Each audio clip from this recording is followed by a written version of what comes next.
Not every World War II film tells the truth. Some rewrite history, while others reveal it. But which movies do real historians trust? What if the most powerful stories aren't the ones you grew up with, but those that experts quietly rewatch and debate? What would it mean to see the war through the eyes of those who lived it? Stick around, because a few of these titles may just change what you think you know about World War II. 12 O'Clock High, 1949. Ask any World War II veteran or military historian for a film that gets under the skin of the air war in Europe, and 12 O'Clock High will always be at or near the top. This isn't the story of dogfights and daring do. Instead, it's about the men who had to face impossible odds over and over, flying B-17s over hostile skies, pushing through flak, enemy fighters, and the psychological grind of watching friends vanish without a trace. Gregory Peck leads as General Savage, a role that's become iconic in military circles. And it's not just his performance that rings true. The film's script was co-written by men who were there, and every frame radiates authenticity, from the haunted faces of the crews to the tense, almost suffocating atmosphere of the briefing rooms. Historians often point out the psychological realism. 12 O'Clock High doesn't glamorize war. It shows breakdowns, burnout, and the true cost of leadership.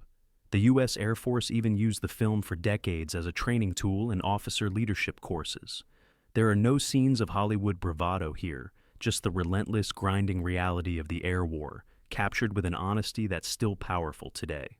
For reenactors and experts, the film's depiction of bomber crew, camaraderie, tension, and sacrifice is the gold standard. Even small technical touches like mission planning details, authentic uniforms, and the aircraft themselves are praised for their accuracy.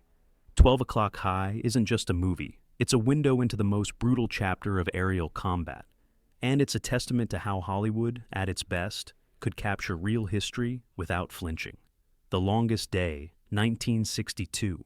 If you want to see how Hollywood once captured epic history with both scale and precision, The Longest Day is the movie that rewrote the playbook. Clocking in at nearly 3 hours, it's an ensemble spectacle, filmed in stark black and white, with an international cast that reads like a who's who of war and cinema legends. But what makes The Longest Day endure in the eyes of historians and military buffs isn't just its scope. It's the obsessive attention to historical detail. Producer Daryl F. Zanuck hired military advisors from nearly every nation involved in the D-Day landings, including Allied and German veterans, to get every moment right. Many scenes use real paratroopers, sailors, and soldiers as extras. The filmmakers even shot on actual Normandy beaches, with some scenes staged where the real battles happened just 18 years before. The film is based on Cornelius Ryan's exhaustively researched book, which means that many of the events, down to the dialogue, come straight from interviews with men who were there on June 6, 1944. You see the chaos, confusion, and sudden violence of D-Day from every angle: American, British, French resistance, and even German officers. It's an enormous tapestry, never shying away from the terror and randomness of combat. Critics at the time hailed it as the most realistic war film ever made, and even decades later, military experts still point to The Longest Day as a rare Hollywood epic that got the big things right, but never lost sight of the small human moments. The film's accuracy, scale, and documentary-like storytelling have made it a must-see for anyone wanting to understand how the world's biggest invasion really went down. The Bridge on the River Kwai, 1957. Sometimes the most enduring war movies aren't about battles at all, but about what war does to the human spirit. The Bridge on the River Kwai is a classic for that reason, an exploration of pride, duty, and madness in the heart of a Japanese POW camp deep in the jungle. Directed by David Lean and based on Pierre Boulle's novel, the film takes inspiration from the real-life construction of the Burma Railway, but turns it into a tense, almost Shakespearean clash between British discipline and Japanese authority. Alec Guinness gives one of cinema's most legendary performances as Colonel Nicholson, the British officer determined to maintain order, even if it means helping the enemy build a bridge. The authenticity of camp life, the heat, deprivation, and the daily struggle to survive is grounded in real accounts, and historians often praise the film for capturing the psychological tug-of-war that POWs faced. The supporting cast, including Sesui Hayakawa and William Holden, brought real complexity to their roles, making the moral ambiguities of survival and collaboration impossible to ignore. While the film takes dramatic license with some facts, its sense of place and emotional truth are spot on. The infamous whistle theme, the lush but claustrophobic jungle setting, and the slow burn tension make it both a spectacle and a character study. The bridge on the River Kwai doesn't give easy answers about right or wrong. Instead, it asks what happens when war strips men down to their most basic instincts. And it's that honesty, along with Lean's masterful direction, that keeps historians and audiences coming back. Battleground 1949. There's a reason Battleground is often called the citizen soldier movie. And it's not just because it focuses on the everyday GIs instead of generals or famous battles. Set during the Battle of the Bulge, the film drops you in with the 101st Airborne Division as they're surrounded at Bastogne, facing not just enemy fire, but bitter cold, hunger, and the kind of exhaustion that grinds men down to the bone. What sets Battleground apart, and what draws constant praise from military historians and veterans alike, is its unvarnished look at the frontline experience. Director William Wellman based the script on interviews and stories from real paratroopers, and it shows. There's mud, and more mud, punctuated by sudden violence and the awkward jokes soldiers tell to keep the fear at bay. There's no grandstanding here. Characters bicker, lose their nerve, and sometimes act out of simple survival instinct rather than heroism. The authenticity goes deep. Period-accurate weapons, cold-weather uniforms, foxholes dug in real locations, and a deliberate avoidance of the Hollywood gloss that so often coats war stories. Even the dialogue crackles with the slang and uncertainty of men who don't know if they'll see another sunrise. Critics called it the best infantry film ever made, and it helped shape later war movies that aimed for realism over myth. For historians, Battleground is a snapshot of what American soldiers really went through on the Western Front. Scared, cold, tired, but stubbornly hanging on. The movie was a hit in its day because veterans recognized their own truth in it. Decades later, it remains a masterclass in how to show both the misery and camaraderie of men under siege, and its influence lingers in every war film that tries to get the mud right. Sahara, 1943.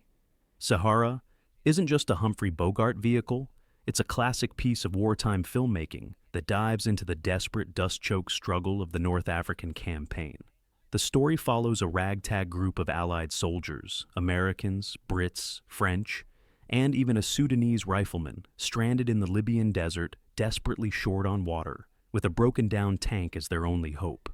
What's remarkable, and what military historians love about Sahara, is how the film captures not just the tension of battle, but the bigger reality of coalition warfare. Men from different backgrounds, thrown together by necessity, forced to find common ground in the face of annihilation.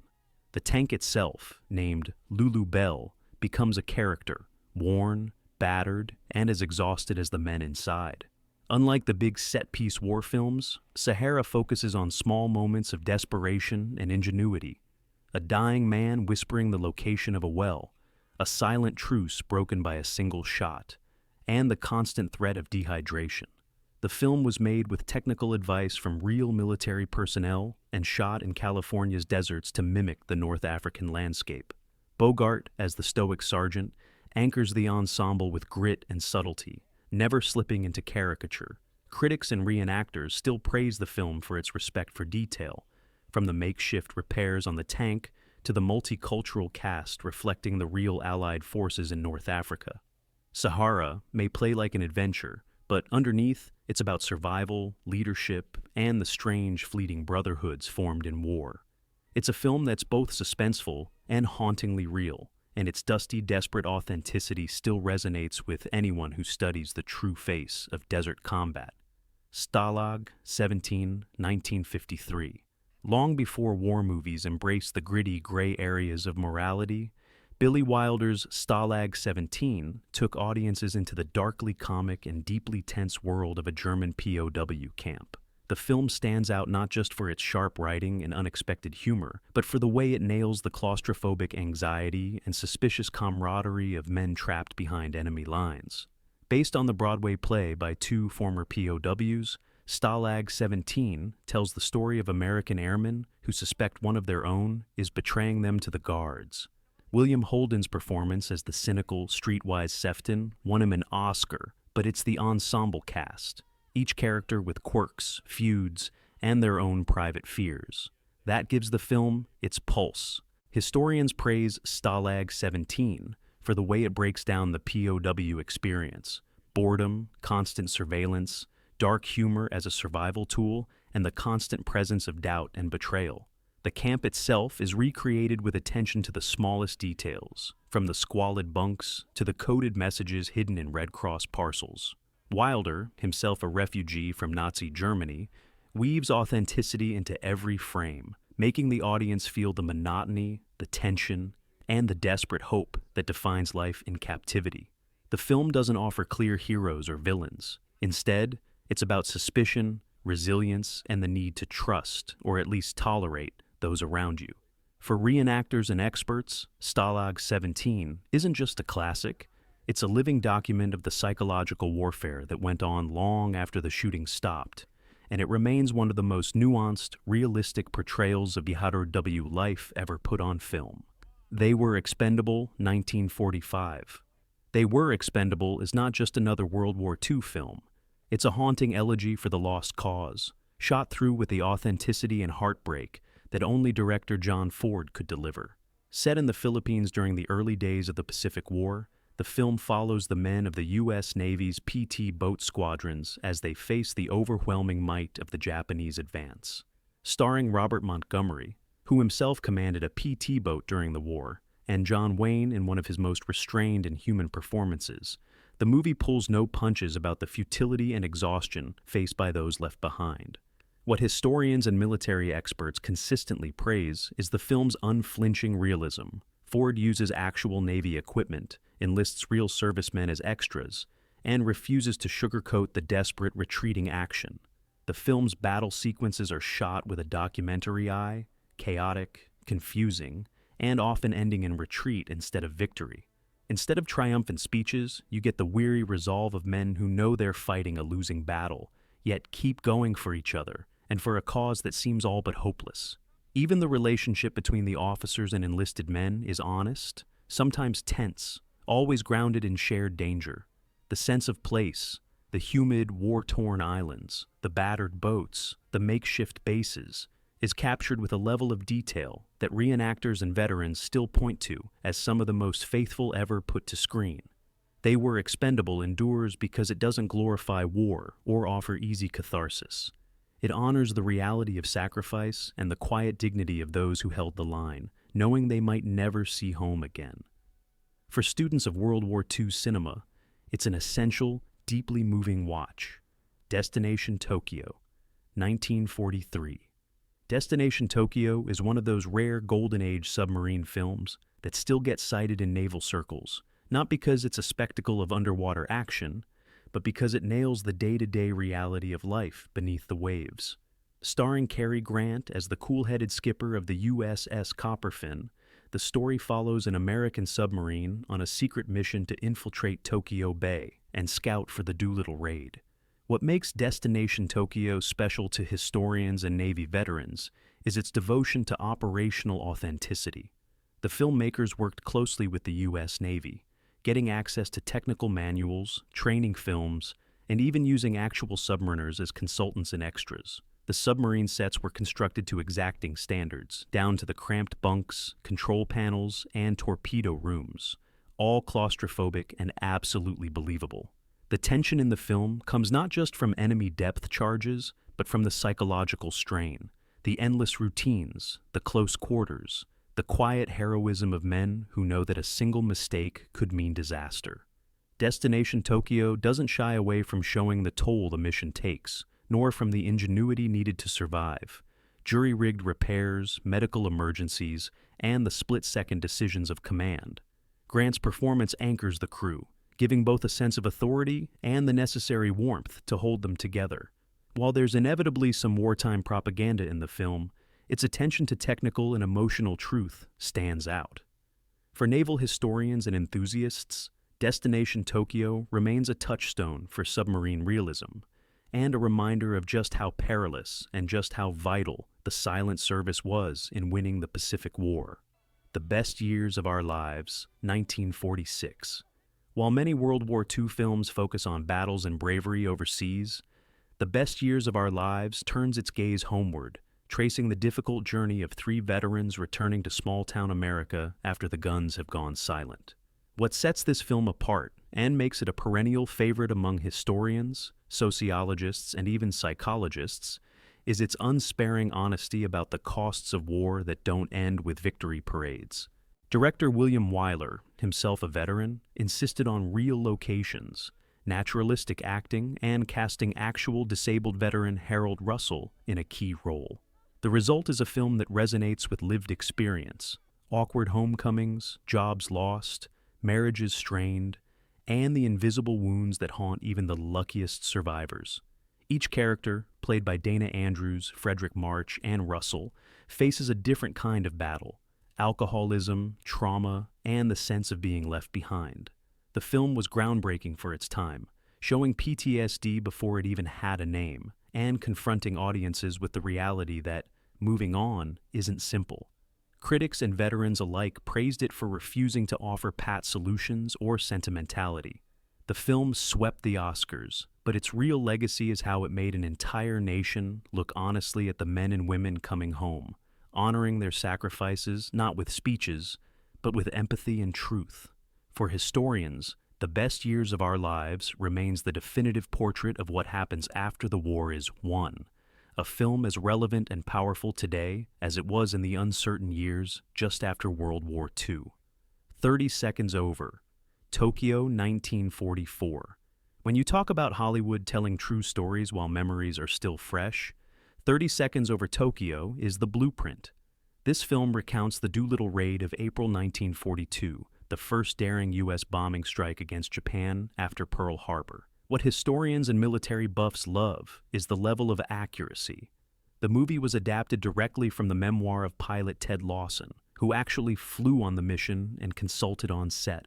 The cast, led by Van Johnson as Lawson, brings a grounded human feel to a story that could easily have turned into pure propaganda. But what keeps this film on historian shortlists is its meticulous recreation of the B-25 bombers, the cramped aircraft carrier decks, and even the crash landings in China.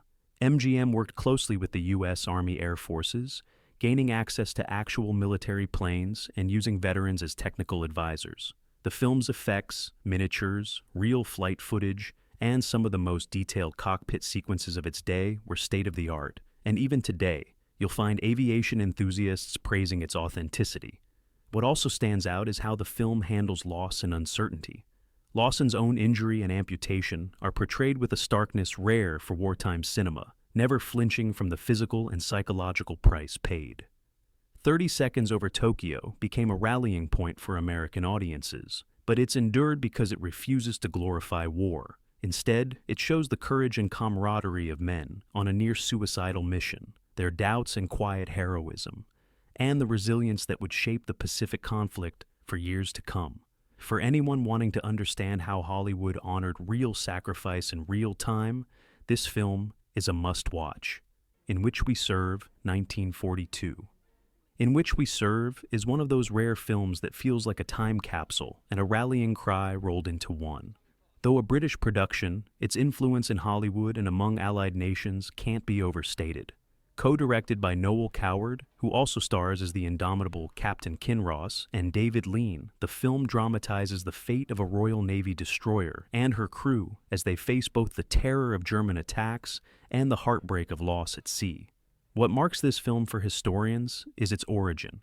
It was made with the direct support of the British Admiralty, meaning every aspect, from the ship's layout to naval procedure, rings with authenticity. Coward and Lean use flashbacks to give every sailor depth, exploring the bonds of family and duty that keep men going, even as the world crumbles around them. Real sailors were used as extras, and the action sequences, torpedoes, depth charges, and the scramble for survival after a sinking feel both urgent and utterly real. The film doesn't hide the chaos of war or the cost in lives, but it also shows the small moments that make service bearable: shared songs, cups of tea, letters from home. Hollywood took note of the film's style, and its legacy can be seen in later classics like The Cruel Sea and Battleground. For military historians, In Which We Serve stands as a monument to teamwork, sacrifice, and the quiet heroism that never made headlines but won the war. It's a film that manages to be stirring, authentic, and heartbreakingly honest, all at once. Mrs. Minver, 1942. If there's one film that captured the home front spirit and earned a permanent place in both history and Hollywood legend, it's Mrs. Miniver. Set in a small English village during the opening years of World War II, this movie follows the ordinary but quietly heroic Miniver family as their world is transformed by air raids, rationing, and the constant threat of invasion. Greer Garson's luminous performance as Kay Miniver, holding her family together through blackouts and tragedy, won her the Academy Award, but it's the film's wider social impact that historians return to again and again. Mrs. Miniver was released just as America entered the war, and President Franklin Roosevelt himself praised it as vital propaganda for the Allied cause. But it goes far beyond propaganda. The film is meticulously detailed, drawing on the real anxieties, sacrifices, and small triumphs of British civilians.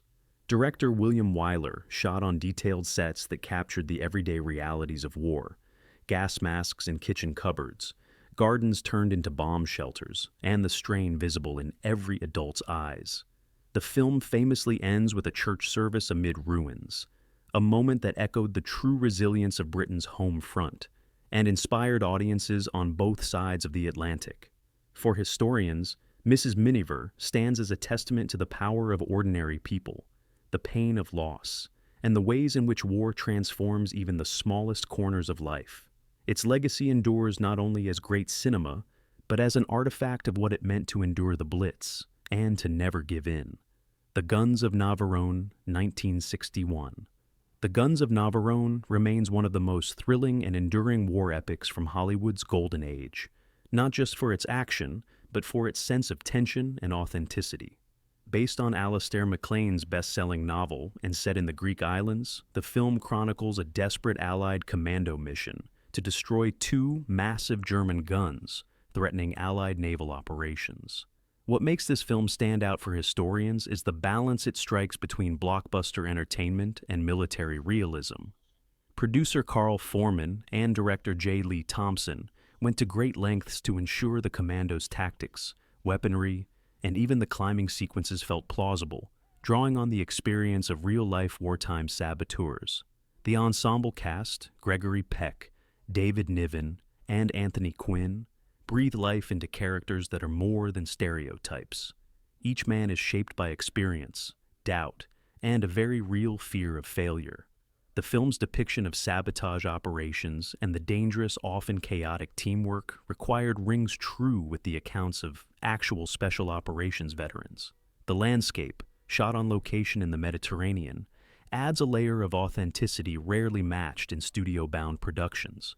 While some dramatic license is taken for the sake of spectacle, historians appreciate how the movie doesn't shy away from the psychological cost of war, the mistrust, fatigue, and sacrifices necessary to accomplish impossible tasks. The Guns of Navaron set a standard for the ensemble action movie and has been credited with inspiring later classics like The Dirty Dozen and Where Eagles Dare.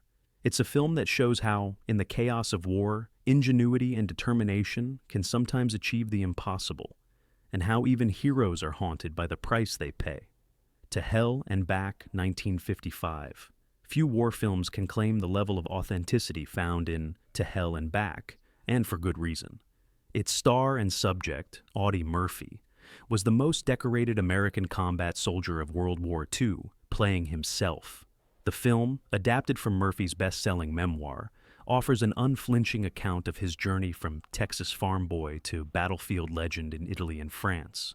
For historians and military experts, To Hell and Back is a rare, living document, showing not just the heroics, but the trauma, fear, and loss that come with war. Murphy's quiet, understated performance avoids Hollywood bravado. Instead, He brings a haunted realism to every scene, especially those depicting the desperate stand at the Colmar Pocket, or the harrowing night when he single-handedly held off a German attack. Director Jesse Hibbs worked closely with Murphy to ensure military details. The equipment, tactics, and even the behavior of the men were spot on. The supporting cast is made up of veterans, and the battle sequences are designed to capture the confusion and chaos of combat, rather than offering sanitized heroics. The film doesn't flinch from showing the cost, lost friends, nightmares, and the burden of survival. For reenactors and students of the war, To Hell and Back stands out as one of the most personal and accurate accounts of combat ever put on film. It honors not just Murphy's courage, but the sacrifices of an entire generation, making the audience feel, if only for 2 hours, what it was to go through hell and somehow come back. Wake Island, 1942. Released at the height of World War II, Wake Island is as much a piece of history as a film about it. Chronicling the desperate real-life defense of the remote Pacific outpost in December 1941, this early war movie became a rallying cry for American audiences stunned by Pearl Harbor and eager to understand the new global conflict. What continues to impress historians is the movie's unvarnished look at defeat and the brutal realities of sudden, overwhelming battle. The script was based on actual reports from Marine survivors, and the U.S. Navy lent extensive support, providing equipment, real locations, and even military advisors. Director John Farrow and his cast, led by Brian Donlevy and Robert Preston, create an atmosphere of constant tension and impending doom as the small garrison fends off wave after wave of Japanese attacks. The film doesn't sugarcoat the sense of being outnumbered, outgunned, and cut off, nor does it resort to blind patriotism. Instead, it honors the stubborn determination of the defenders, their resourcefulness, grit, and camaraderie under fire. Wake Island broke ground by depicting American soldiers as vulnerable and human, not invincible icons, and this realism struck a chord both with wartime and post-war audiences. Military historians note its value as a record of early Pacific War tactics and the psychological strain of a hopeless defense. For anyone curious about how Hollywood grappled with the real trauma and uncertainty of 1942, Wake Island remains a powerful, pulse-pounding relic from the front lines of both cinema and history. Baton, 1943. Few war movies capture the desperate final stands of early World War II like Baton. Set during the harrowing defense of the Baton Peninsula in the Philippines, the film follows a ragtag group of American and Filipino soldiers as they hold a strategic bridge against relentless Japanese attacks. Historians consistently point to Baton as a pioneering example of gritty ensemble war drama, eschewing flag-waving for a tense, claustrophobic portrayal of men pushed to the edge. The filmmakers drew on military reports and survivor accounts, and the cast, Robert Taylor, George Murphy, and Desi Arnaz among them, reflects the real ethnic diversity of American forces, something almost unheard of in 1940s Hollywood. The movie's realism comes through in the mud, exhaustion, and sense of doom that permeate every scene. Director Tay Garnett stages the action with a brutal, documentary feel, and the script spares no one. Main characters die suddenly, morale crumbles, and the tension between soldiers is raw and believable. The jungle setting, recreated with remarkable authenticity on California sound stages, adds to the film's sense of claustrophobia and desperation. Baton is not just a tale of resistance. It's a study in endurance and sacrifice, reminding viewers that, for many in the opening years of World War II, heroism often meant simply surviving one more night. It's a film still respected by historians and reenactors for refusing to flinch from the darkest corners of war, and its legacy endures as a tribute to those who held out against impossible odds. The real power of these Golden Age classics isn't just in their epic battles or legendary stars. It's in the way they reveal the heart, grit, and complexity of a world at war. Which of these films left its mark on you, or did we miss your favorite? Drop your thoughts in the comments, hit subscribe for more untold stories, and share this with a fellow film buff. Remember, history is alive every time we press play. What story will you uncover next?